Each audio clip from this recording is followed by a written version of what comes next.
We're not that live. Okay, there we go. Okay, wait, okay, so say it again. Why does the rectus femoris, the one we just did, start at the ASI? ASIS. ASIS. Yep, ASIS. yep, and ASIS is anterior superior iliac spine. Okay. And so the spine component is this part here.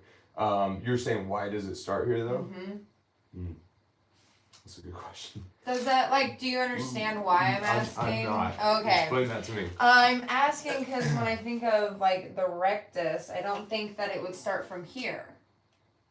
Because it sounds like it would start rectum. Yeah, I don't know. Are you thinking rectum? Oh, they're not the same. Yes, they're different things. Okay. Yeah, there it is. That's why I was like, why it's would weird. It start so we have the rectus femoris. Okay. And then we have the rectus abdominis. Right, and I had never even heard that before. Rectus That's abdominis. The first time I heard that. So yeah, and that's the six-pack sheath. Okay. And that's a great question. I'm not sure because we all think rectum, but but the rectum is where is the? Because the anus is the anus, not the rectum. What is the rectum? Yeah, what is this? Let's find out. I honestly, that is something I don't know. Oh, wow. I do not know. Where is the rectum? That's just what I was thinking. I'm like, wait, I'm confused. Well, why is it that? But if hey, check this out. The rectum is the lower part of the large intestine that connects to the sigmoid colon. Oh, so it's the inside. It's your intestines. Yep, rectum and function. Your rectum is the end of your colon. So that's such a weird thing to be like saying. A bony landmark component is the rectum. Right. But I guess because this zone in the is bottom area. Yeah. Okay. I see. They should call it. That's a great question. They should call it like the. Well, I don't know. Yeah. Okay, that makes sense. Okay. They should call it the ASIS femoris. Yeah, that's what I was. That's what you would thinking. You would assume that. I mean, they're talking about an internal organ. Yeah. Well, whatever. Okay, that's fascinating. Interesting. Well, now we know. Okay, so then glute medius, and that for the video, I'll just do these again just so you can see these. Okay. So psoas major attaches into the lateral the spinous process. Yep. Right. Yeah, lateral aspect of the spine. Okay. Runs through the ilium and then into the lesser trochanter. Okay. And when it goes up, it flexes the hip and shortens that muscle. Okay. Iliacus attaches into the medial aspect of the ilium. So this iliac fossa. Yep. Okay. And then that runs into that same region, that lesser trochanter, and then when it raises and flexes, it shortens that tissue. This is the lesser trochanter? Yep. And this is the greater trochanter. You got it. Okay, I thought you had said this was the lesser trochanter at first, but I think you were talking about the ending point. Yes. Like, okay. Totally. I'm trying to Okay. Yep. That makes sense. Then we have the tensor fasciae latae, which attaches to the lateral aspect of the ilium. Okay. And that runs down this iliotibial tract, so this IT band, and then into the lateral anterior-ish, so anterior lateral aspect of the proximal component of the tibia. Right? Where's the tibia? This whole bone. That's the tibia. Okay. And so this is another reason why it's really important to start understanding this stuff. Not necessarily because of this muscle functionality, functional anatomy stuff, but mainly if you're writing a note down and someone's like, I got pain here. And you're like, oh, okay. So if you don't know how to write that, you're like, they have pain, there's the elbow crease, and then there's that little lower, and then you know what I mean? It's when you're writing a note, I know it's stupid and funny to say it that way, but but you can just be pain on the lateral anterior proximal aspect of the ulna, which is this bone right here. Yeah. Right? Yeah. So I'm lateral, anterior, proximal aspect of the ulna. Boom. every time I can go. And then so then they come in next time, and I'm like, hey, how's this pain feeling? And they're like, oh, it's not there anymore. Okay, good. And move on, right? Something like that. So, or like, you know, or if it's somewhere here, like anterior, middle, forearm, right? Okay, anterior, middle part of the forearm. Boom, right. Yeah, cool. Just take a little side step there. Sartorius, ASIS, into the medial anterior aspect of the tibia, or also known as the pes anserine. And this one also, and that one goes flexes to the ASIS. Yep, exactly. A lot of this stuff runs into this region because there's a lot. This is a great anchoring point. So like this is one thing to think about with the hip flexor is like if it's an overactive hip flexor, what can it do? It can pull down. Yeah, it can yank the ilium or the pelvis down, which can also create this kind of torsion. Can it also do the opposite and pull the other way, or it would pull anteriorly? Okay. It would generate shift this anterior tilt. Right. Yeah. Whereas the hamstring, which attaches to the ischium, could. That's the one that would make it do if this thing contracts. Right. Somebody be walking around like this, right? So more in that. In that posterior pelvic tilt. Yep. Okay. Glute medius. Okay, cool. So we did sartorius, rectus femoris. Once again.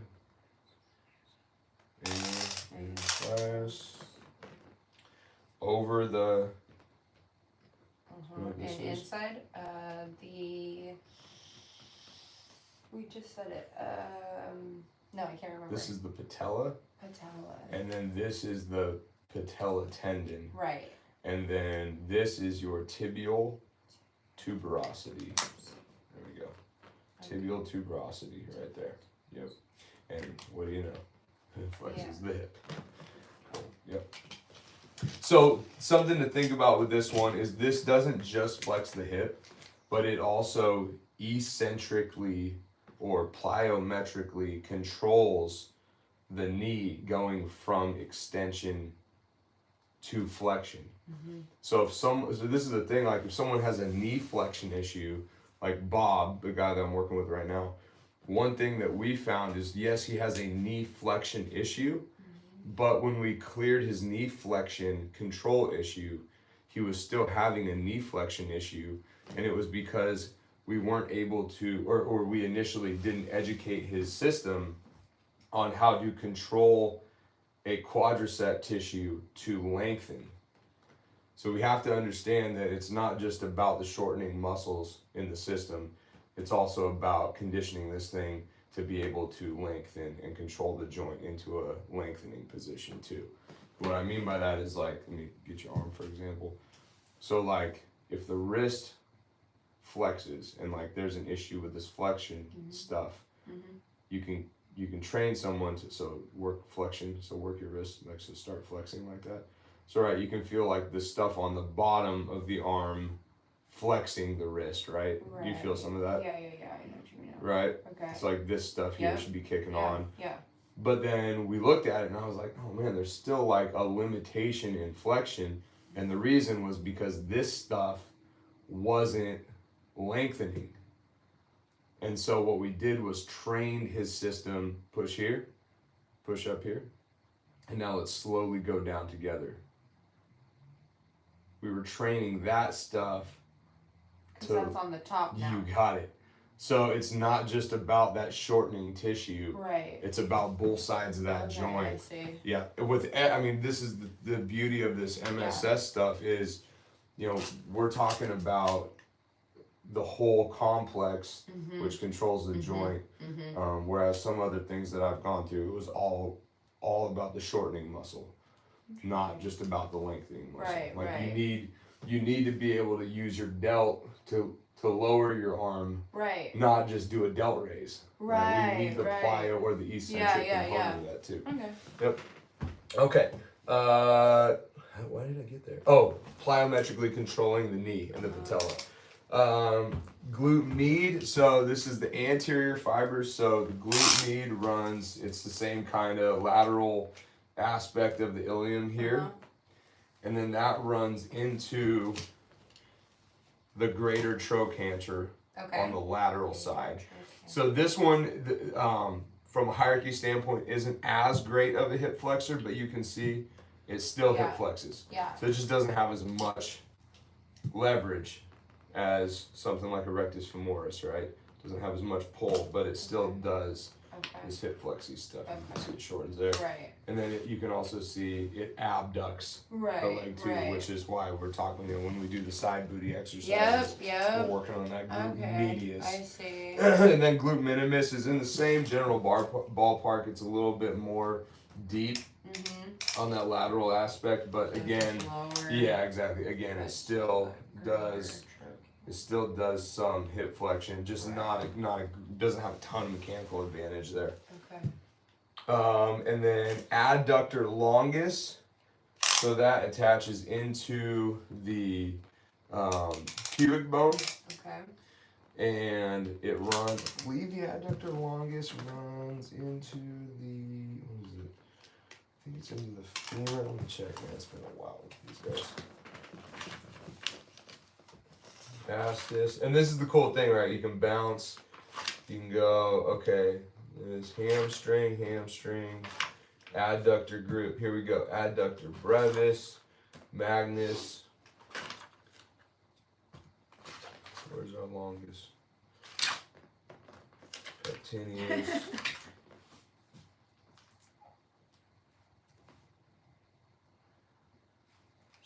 Oh, there we go. Adductor group. Why are they not differentiated? Oh, there we go. Longus. Okay. Pubic tubercle. So yeah. So adductor longus is in the pubic tubercle, which is right here. And then the medial lip of the linea aspera. Okay, so then it's into the linea aspera, which is right. So this is the linea aspera right here. It's a big old sheath of fascia and tendon. Just fascia. And then it goes here. And so when it flexes, it flexes. And so this one also, then this is the cool thing looking at certain muscles, is this thing does a ton of different stuff, right? It also, it hip flexes, but it also adducts. Adductor. Doesn't really internally rotate. Well, it does a little external rotation there, just a teeny bit. A little bit right there. So, in this situation, we have to understand that this inner thigh tissue. So, like if you see somebody having maybe a hip flexion issue, it might be that there's some control from the adductor component that might be hindering their ability to flex a hip. So that's why it's good to assess when we're looking at people and we're like going, okay, there's a hip flexy thing, but then if we do this like hip flex and abduct thing, and you're like, whoa, that's really strong out here, but not very strong in here. What we can do is we can go, okay, maybe we'll train this person to start abducted and then keep that abducted hip flex position.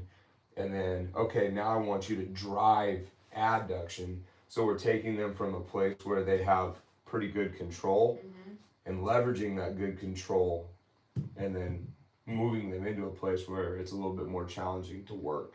Oh, this one was more challenging? In this situation. Oh, I thought it was the opposite. Okay. Well, no, I'm just giving you an example. No, yeah. So like if someone's having trouble, so if this is kind of weird, and then you're like, whoa, that's really weird. Okay, got you. And then here you're like, what the heck? This is a brick, right? Right. So or vice versa. If they're having trouble here and they're doing great here, you can train this. Go, okay, hey, let's start here, and now I want you to stay up here, but push. Push, and then they're using this good stuff to start the motion, but then taking them into a place where it's a little bit harder, and then if they start fatiguing, okay, come back in. Okay, we're good there. Until this thing becomes a brick, versus just taking them straight into a place where they're going, dude, this is crazy hard to do. I don't know if I can handle this right now. So, that would be obviously like a second or third line of defense. Like, the first thing I would do is just go, okay, let's try and train this stuff out here. But if their body's going, no way, dude, then okay, let's try and find a different door to go in there. Oh, 9:30. Damn. I know, it goes by fast. Flies, man. Okay, this is cool. I mean, we're gonna get through this at the pace we get through this. You know, it's cool. This is good. It's really, really good stuff. You can kind of see now how I'm. Well, and I'm starting to remember some of these. Yep. At first, it was all foreign, I didn't even know what. Dude, we got time. Time. It's all good. Yeah, I mean, we got time. Yeah. It's gonna happen when it happens. You know? We'll just keep stacking this stuff on. It's dense. It's rich stuff. And what I like about it is, like, we're getting this too. This definitely helps, because from the last time we did this, I had remembered some of the stuff. It was just a little, and then it's a refresher. So I remember, I'm definitely trying to remember those, like, little landmarks and stuff, because at first I'm like, how do you... It's hard to read it and just be like, oh yeah, I know where that is. So this kind of helps me, like, visualize. Definitely. Once I can see, like, where it's at, then I can kind of remember what it's called. That's how I learned it too. That's exactly how I learned it. I'm not like reading a book and just know it. I have to, like, talk about it. You see what we're doing. We're talking about it. We're doing all this stuff. Which will be nice, because I'll read this stuff and these little words will kind of sit in my brain, and then we'll kind of put them to the test. So I'll definitely get some good reading done this weekend, even though I'm busy. I will plan out time. Dude, even just scanning this, I think you could just scan this out for 30 minutes. I don't think you need to spend much time. There's plenty of time that I can do. Or like 2 30-minute runs like this. For sure. Because it's not, it's more like exploratory than it is like just you have to. The thing I've learned about this stuff is there's no, like, remembering it the first time. It's just not like. I know. I wish I could. Well, no, it's just like, it's one of those things, like, you don't. There's no way to be like, oh yeah, obviously this is like, I forgot this is the whatever pubic. I don't even remember what it was called, pubic tubercle. Right. There's no way I'm gonna remember all this stuff, because I don't need to anymore. Right. But I do need to know, like, what leverages what parts of the body, and why it needs to be controlled, and, like, what if something's dysfunctional, or what if it's been severed or injured, or so just understand. This time around made more sense. That's why I asked, like, okay, so these are all hip flexors, because at first I wasn't understanding that was kind of the concept. Right. Oh, there we go. Okay. Yeah. Okay. But now it is. And so that's what we're doing, is compartmentalize hip flexors, extensors. And it all makes sense now, but I don't know. I think last time was like the first time we were like dipping our toes into this shit. Yeah, so. Totally. Yeah, but that makes sense. And I'm starting to get some of these remembered. Cool. So I'll upload this. Okay. Oh, coming! Sorry. Yeah, I forgot to. Okay. Coming.